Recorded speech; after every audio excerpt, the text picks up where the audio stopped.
цаг видео үзүүлж байна. Хувьсгалын эцэг Эрнесто Че Гевара гэж хэн байв? Кубын хувьсгалаар олон танигдж, улмаар зүүнний үзэл санааны 100 дамжсан бэлэг тэмдэг болсон Аргентин гаралтай физикч мэрэгжилтэй Че Геварагийн талаар мэдээллийг хүргэхээр бэлтгэлээ. Тэрээр зөвхөн Кубд биш, Африк, Өмнөд Америкийн орнуудад коммунист хувьсгал хийхээр оролдож, амжилт бүтлгүйтгэлийн аль альнийг намсаж байлаа. Эцэст нь 1967 онд түүнийг Боливийн хүчний байгууллага баривчлан буудан хороожээ. Өдгөө түүнийг олон хүмүүс тогтолцооны эсрэг тэмцэл, идеализмын эцэг гэж хүндэлдэг бол эсрэгээрээ гэмгүй олон хүний амьд хүрсэн алуурчин, хямралыг өдөөх чимээ буруутгах хүмүүс ч цөөнгүй бий. Товч намтар алдаршсан нэр Кубын хувьсгалч Че. Төрсөн он газар 1928 оны 6 дугаар сарын 14 Аргентины Санта-Фе мужийн Розарио хот. Эцэг эх Эрнесто Гевара Линч, Силия де ла Серна Йоза. Эхнэр Хилда Гедиа, Алейда Марч. Хүүхдүүд Хилда, Алейда, Камило, Силия, Эрнесто. Боловсрол Буэнос Айресын их сургууль. Хэвлүүлсэн бүтээлүүд: мотоцикл дээр бичсэн тэмдэглэл, грилья тактикийн тулаан, Африк мөрөөдөл, Боливд бичсэн тэмдэглэл. Нас барсан 1967 оны 10 дугаар сарын 9-нд Боливийн Вале-Гранде дэх Ла Игуара хот. Хэлсэн алдартай үг: шудраг бусын өмнө зүгээр байж чаддгүй хүн бүр миний нөхөр мөн. Бага нас. Тэрээр Аргентины дундаж давхаргын язгууртан гаралтай гэр бүлд төржээ. Эрнесто хүүхэд байхдаа хүн хэлбэрийн астамтай байсан учраас гэрийнхэн нь удаан амьдарч чадахгүй гэж боддог байж. Гэсэн ч тэрээр эмчилгээ сайн хийлгэснээс гадна регби тоглож, усан цэлэлтээр хичээлдэг маш хөдөлгөөнтэй спортлог хүүхэд байв. Мөн тэрээр маш сайн боловсрол эзэмшжээ. 1947 онд Эрнесто Буэнос Айрест эмээгэндээ нүүж ирсэн ч тунгадалгүй эмээн нас оржээ. Эмээгээ өнгөрсний дараахан Эрнесто анагаах ухааны сургуульд суралцж эхэлсэн бөгөөд зарим хүмүүс түүнийг эмээгээ аварч чадаагүй болохоор энэ чиглэлээр сурахаар шийдсэн гэж үздэг. Харин Эрнесто өвчнөө эдгэхэд өвчтний сэтгэл санааны байдал маш чухал гэж үздэг нэгэн байлаа. Тэрээр ээжтэйгээ маш дотн байж, дасгал хөдөлгөөн маш их хийдэг байсан ч астм нь дахин сэтэрч сургуулиасаа завсарлаж байжээ. Мотоцикл дээр бичсэн тэмдэглэл. 1951 оны сүүлээр Эрнесто найз Альберто Гранадын хамт Нортон мотоцикл хөлөглөн Өмнөд Америкээр аялж эхэлжээ. Тэд Чили, Перу, Колумб, Венесуэл хүртэл яваад тэндээс хоёр тийш салцгаажээ. Эрнесто Америкийн нэгдсэн улсын Майами хүрээд аяллаа дуусган Аргентин руу буцаж ирсэн байна. Аяллынхаа туршид Эрнесто тэмдэглэл хөтлсөн бөгөөд дараа нь мотоцикл дээр бичсэн тэмдэглэл гэх ном хэвлүүлсэн нь 2004 онд дэлгэцийн бүтээл болсон юм. Чухам тэрхүү аялалд явж байхдаа Че Латин Америк дахь хүмүүсийн хэцүү амьдрал ядуурлыг харж ойлгон тэдний төлөө ямар нэгэн зүйл хийх санаа өөрт нь төрсөн гэдэг. Гватемала дахь амьдрал. Эрнесто 1953 онд Аргентинд буцаж ирээд анагаахын сургуулаа төгссөн ажээ.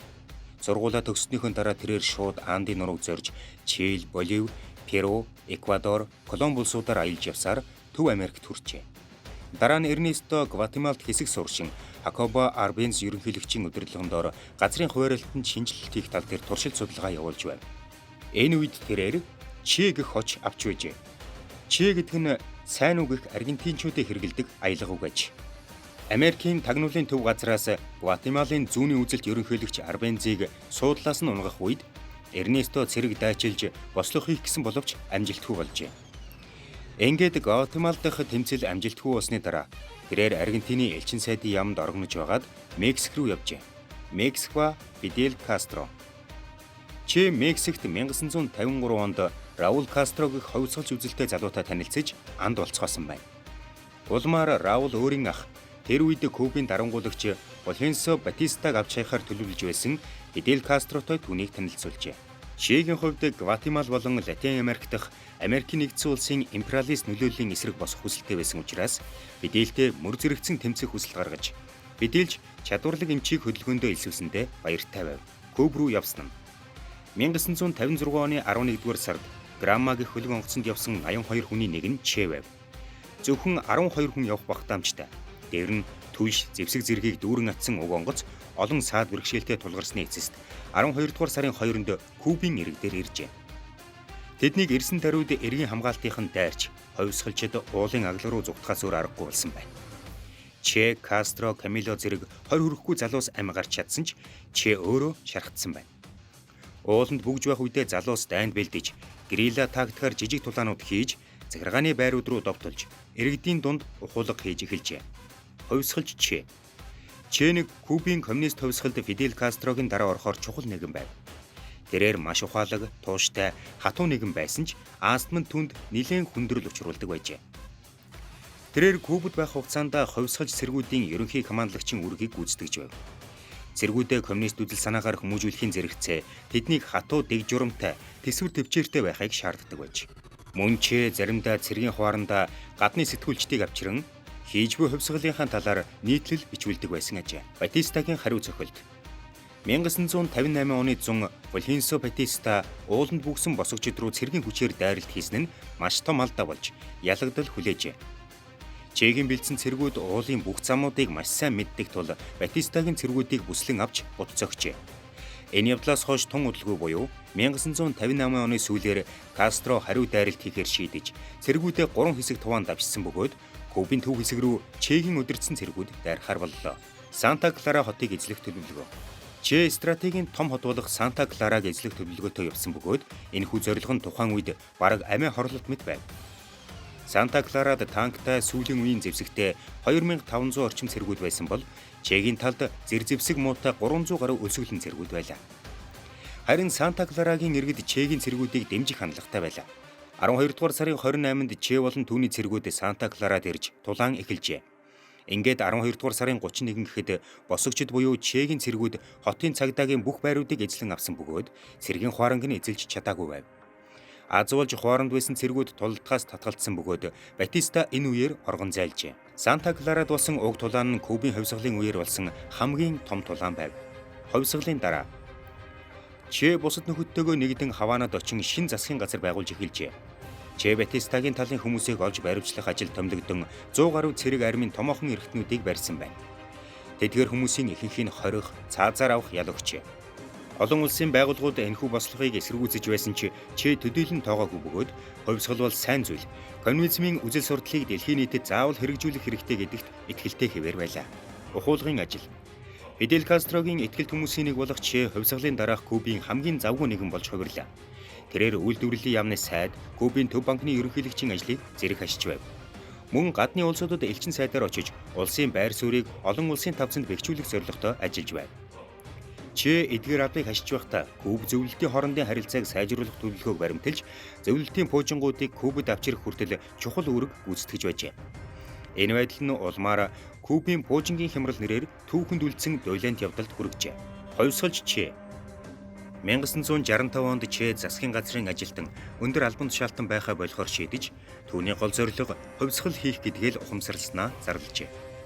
Ингээд тэрээр олонний хөлнөөс нуугдаж, өөр улсуудад хувьсгал өрнүүлэх үйл ажилд оролцож эхэлсэн гэдэг. Коммунистууд Африкийн орнуудад барууны капиталистуудын нөлөө хамгийн сул гэж үздэг байсан тул эхлээд Че Конго руу явж Лорен Дизайр Кабилагийн удирдах байгаа хувьсгалд туслахаар шийджээ. Конго руу явсан нь Че тэнд очсны дараагаар Конго дахь хувьсгалыг бүтэхгүй зүйл байсныг мэдж ав. Босгочдын удирдагч Кабила итгэж болохоор нэгэн биш байсны зэрэгцээ цэргүүдийн сахилга бат сул байсан тул Африк дахь Куб маягийн хувьсгал бүрэн бүтлгүүджээ. Удалгүй галзуу хожид Майк Хауэр гэгчийн удирдсан хөлсний цэргүүдийн асар том арим Чегийн хүчийг бүр мөсөн дарахаар Конгод ирсэн байна. Че тэнд үлдэн тулдаж баатрын ёсоор амиа өргөх гэсэн боловч хамт явсан нөхөд нь оргохыг ятгажээ. Чегийн хувьд Конгод нийт 9 сар байсан бөгөөд түүний хувьд энэ явдал өөрийнх нь хамгийн том ялагдал байлаа. Болив. Кубад иргэн ирсний дараахан Че дахин хувьсгалын үйл хэрэгт оролцохоор шийдэн Аргентинд ажиллахаар шийджээ. Гэвч Фидель болон бусад нөхдүүд нь түүнийг Болив руу очивол амжилтанд хүрнэ гэж ятгасаар Че 1966 онд Болив улсад иржээ. Че тэнд 50 орчим Куб нөхөдтэйгээ хамт ирсэн бөгөөд Болив дахь коммунист бүлэглүүдээс дэмжлэг авах төлөвлөгөөтэй байсан ч тэд мөн л итгэж болохооргүй байсан бөгөөд эцэст нь түүнээс урвсан байна. Энэ үеэр CIA коммунистуудыг дарах нууц ажиллагаа явуулж Болив цэргүүдийг бэлдэж байсан бөгөөд Чег тэнд юу хийж, юу төлөвлөж байгааг нь хялбархан мэдсэн байна. Төгсгөл 1967 оны дунд үеэр Чегийн цэргүүд Боливийн армийн эсрэг хэд хэдэн жижиг ялалт байгуулад байсан ч 8 дугаар сард гинтийн дайралтанд өртөж цэргүүдийн 3-1 нь алагдсан байна. 10 сар гэхэд дөнгөж 20 улаа үлдсэн байсан бөгөөд хоол хүнс хэрэгцээний нөөц нь ч дуусч байжээ. Тэр үед Боливийн засгийн газар Чегийн талаар мэдээлэл өгсөн хүнд $4,000 шагнал амласан байсан бөгөөд 10 дугаар сарын эхний 7 хоногт Че болон түүний нөхдүүд Боливийн айрамд баригдахын хэрэг дээр ирээд байлаа. Үхэл 10 дугаар сарын 7-нд Че үлдсэн дайчдын хамт Еврогих тосгонд түр амархаар зогсох үед нутгийн иргэдэн дээшээ мэдэгдэн улмаар тэднийг гинтийн дайралтанд оруулжээ. Хэсэгхэн хугацааны зэвсэгт мөргөлдөөний дараа хувьсгалж цэргүүдийн зарим нь алагдаж Че хөлөндөө шархтсан байна. Гарцаагүй ялагдах нь тодорхой болсон үед тэрээр "Би Че Гевара байна. Та нарт би амьдараа илүү хэрэгтэй" гэж хашгирсан гэдэг. Ингээд армийнхан болон CIA-ийн ажилтнууд Чег байцаасан боловч олигтой мэдээлэл өгөөгүй тул 10 дугаар сарын 9-нд түүнийг Боливийн армийн түрүүч Марио Тиран буудан хороожээ. Танд энэ бичлэг таалагдсан бол лайк дарж, манай SAG видео чанелыг сабскрайб хийж, шинэ бичлэгүүдийг цаг алдахгүй хүлээн аваарай.